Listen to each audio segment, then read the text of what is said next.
Yo, yo, yo, gather around techies and non-techies while we journey back to the 1970s. Picture this: disco balls, bell-bottoms, and a little something called the dawn of the personal computer. It all went down in a place about as glamorous as a used floppy disk, Albuquerque, New Mexico. Yeah, you heard that right. The dusty desert was the unexpected birthplace of a tech empire. This wasn't your average startup story. This, my friends, was the birth of Microsoft. First up, we got Bill Gates. Now, we all know Bill, right? The big cheese, the OG tech titan. But back then, he was just a scrawny kid with a serious computer obsession. This dude was coding before coding was cool. Then there was Paul Allen, the quieter, more introverted one. Think of him as the John Lennon to Bill's Paul McCartney. Paul was the tech visionary, the one with the big ideas. These two unlikely amigos were about to change the world, one line of code at a time. Hold on to your pocket protectors, people, because things are about to get interesting. Now, every good origin story needs a meet-cute, and this one is no different. Bill and Paul met at Lakeside School, a private school for all the brainy kids. It was a match made in geek heaven. They bonded over their shared love of computers, which back then were about as user-friendly as a hungry velociraptor. Think punch cards, clunky terminals, and the constant threat of a system crash. Their first collaboration, hacking into the school's computer system. Don't judge, they were just curious teenagers. They even wrote a program to schedule Bill in all the classes with the cutest girls. Smooth move, Bill.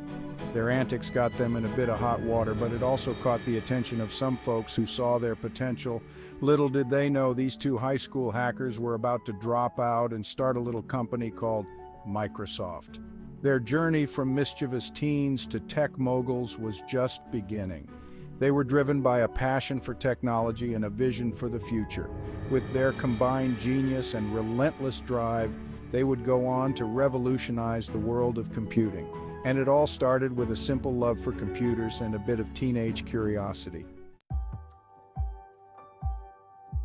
Section 4, Microsoft is born from Altair to IBM. The year was 1975, a time of great change and innovation. The Bee Gees were topping the charts with their disco hits, and the Altair 8800, the first personal computer, hit the scene, capturing the imagination of tech enthusiasts everywhere. It was basically a glorified calculator with blinking lights, but for Bill Gates and Paul Allen, it was a sign of things to come, a beacon of opportunity. It was time to make their move, to seize the moment and turn their dreams into reality. They called up MITS, the makers of the Altair, and boldly claimed they had a basic interpreter ready to go, even though they hadn't written a single line of code yet. The catch? They didn't have a single line of code written yet. It was a daring move, a gamble that could make or break them. Talk about fake it till you make it.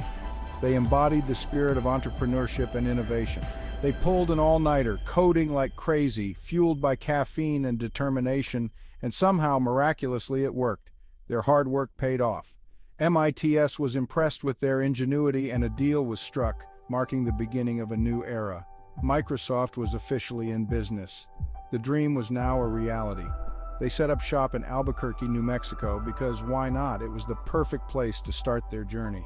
Their big break came a few years later when IBM, the big dog of the computer world, came knocking on their door.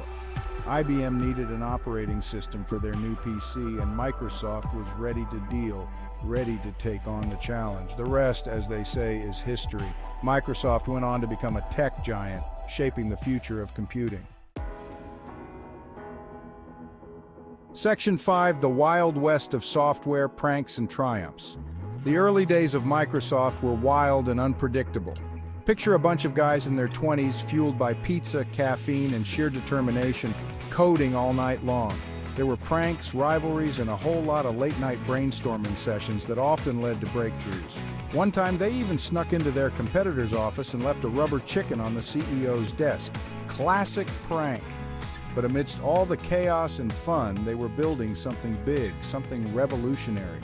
They were creating the software that would power millions of computers around the world, changing the tech landscape forever.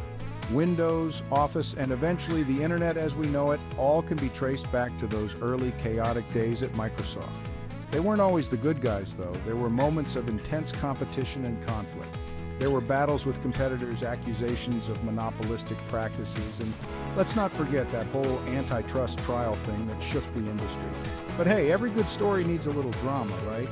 And the story of Microsoft is no exception.